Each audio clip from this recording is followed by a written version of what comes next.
bincangkan soalan bahagian B pula ya. Soalan bahagian B ni besar dia punya markahnya tu, makanya itu 70 markah ya, 70 markah. Kalau kita gandakanlah 30 tambah 30 baru 60, maksudnya dua karangan bahagian A tu belum lagi menyamai karangan bahagian B punya markah. Kan Ya, bermaksud ini ibunya lah, tapi walaupun saya kata ibunya tu taklah masuk bahagian itu, tak penting. Dia untuk peperiksaan ini semua soalan yang dikeluarkan penting untuk kita menjawab semuanya sehabis baik, sebab setiap soalan tu dia saling membantu.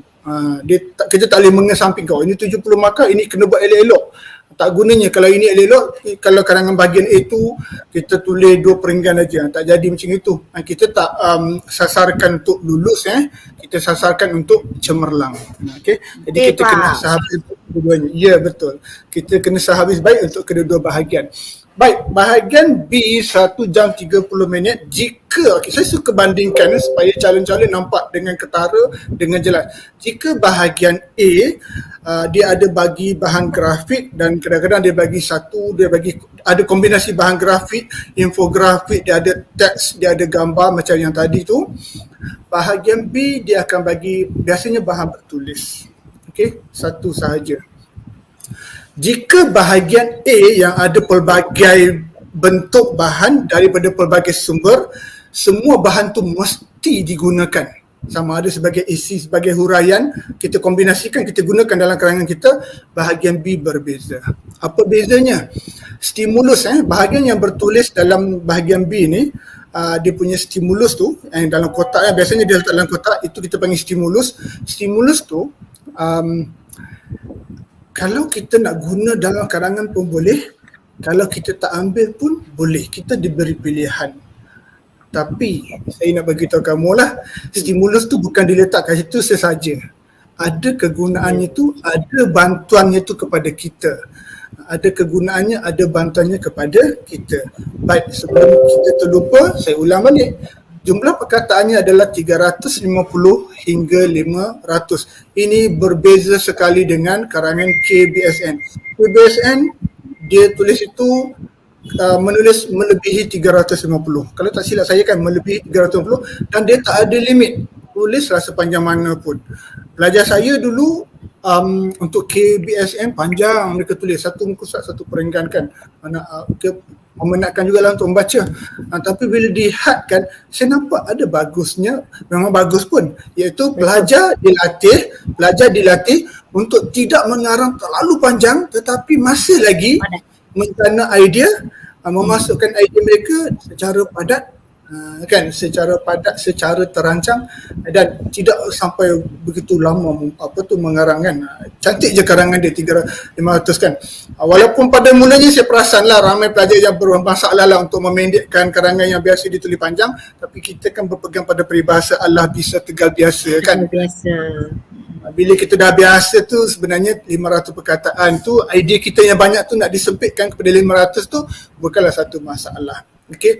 Baik, untuk pengetahuan calon-calon, dalam kotak ini sama ada dibuat kotak ataupun dia tak buat kotak, tapi penyataan yang ada di depan kita sekarang dalam buku-buku rujukan, dalam buku kebabum ke apa ke, dalam modul-modul yang lain, dia ada tulis macam ni, dia ada tulis sumber sama ada internet ke apa dipetik di mana-mana ke. Ini kita panggil stimulus. Stimulus ini membantu kita, merangsang kita untuk menyelesaikan masalah yang diberikan dalam stem soalan. Kalau yang ini, yang dalam kotak ni adalah stimulus, yang di bawah sana tu, yang ditulis petikan di atas menyatakan apa-apa tu, itu kita panggil stem soalan. Di hujungnya tu, dia akan dinyatakan apakah kehendak soalan.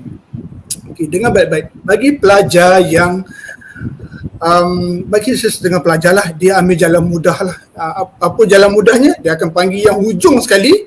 Dia pergi hujung sekali, dia tengok tulis sebuah rencana yang bertajuk kepentingan budi bahasa dalam kalangan masyarakat. Dia tak akan baca ke atas sana tu, dia terus cari kepentingan budi bahasa kan. Okey, dengar sini, itu satu kerugian. Kenapa saya kata kerugian? Walaupun saya kata bahan dalam kotak tu tak semestinya digunakan, guna pun tak apa, tak guna pun tak apa, tapi saya cadangkan, saya galakkan pelajar saya untuk guna. Betul. Untuk guna. Bila orang dah bagi bahan kat kita, dia ibarat macam kita pergi rumah orang dah hidangkan makanan semua, kita langsung tak sentuh makanan tu, kecil hati orang tu. Ya, betul. Cik hati. Kecil hati. Orang dah pernah masak kan, tak sentuh langsung masakan tu kan. Baik. Tak sudi kan. Nah, itu ibaratnya lah kan. Tapi kalau tak faham, saya beritahu. Stimulus ni kadang-kadang di dalam stimulus tu terkandung isi yang dimasukkan sama ada secara boleh nampak ataupun dimasukkan secara sisipan, secara tersirat. Yang kedua, barangkali tak ada isi pun, tetapi bahan yang dimasukkan dalam stimulus tu boleh digunakan. Ada ayat yang kita boleh gunakan, kita boleh kaitkan dalam karangan kita. Tak kisahlah di bahagian pendahuluan ataupun di bahagian isi. Kadang-kadang dia bagi petikan berita. Dalam berita tu dia kata, menurut sesiapa tu maksudnya tokoh tau. Dan dia petik kata-katanya. Kata-kata tu kita jangan biarkan. Kita boleh masukkan dalam karangan kita sebagai kata-kata tokoh. Dan kita kena faham, bila kita kata tokoh, bukanlah bermaksud sentiasanya Tunku Abdul Rahman Putra Al-Haj, tokoh-tokoh yang sangat besar. Sebenarnya tokoh-tokoh dalam bidang-bidang tertentu kan boleh digunakan. Asalkan kita adalah petikan kata-kata yang sahih. Janganlah mereka pula kan. So kita boleh guna, kita boleh petik sama ada kita letakkan di bahagian pendahuluan, bahagian isi kan, ataupun sebagai huraian kan. Kalau kita tak ambil satu kerugian. Okay. Dan kenapa dan apakah rasionalnya kita kena ambil bahan dalam stimulus ni untuk dimasukkan dalam karangan kita? Okay, bila kita ambil, kita menggambarkan, memberikan gambaran kita kepada orang yang membaca karangan kita. Tak kisahlah kan cikgu kamu ke sesiapa yang akan membaca karangan kamu dan menilai karangan kamu. Bila tengok calon ini, pelajar ini, dia boleh menganalisis bahan dalam stimulus, dia boleh masukkan dalam karangan dia, dan dia boleh, sebab kadang-kadang perkataan yang kita ambil ni kita tak boleh masuk bulat-bulat, kita kena adjust. Bila kita adjust, kat situ berlaku proses mengolah maklumat. Perasan tak? Kalau calon-calon perasan, yang pertama kita dah berjaya menganalisis. Yang kedua kita berjaya mengolah. Dan bila kita dapat masuk, olah cantik. Yang ketiga dah kita dapat, iaitu mengaplikasi. Ketiga-tiga benda ni, mengolah, mengaplikasi, menganalisis, ketiga-tiga ni adalah elemen kebat yang selama ni kita dah cakap kebat kan, inilah kebat. Kan? Dia ada peringkat-peringkat kebatnya tu.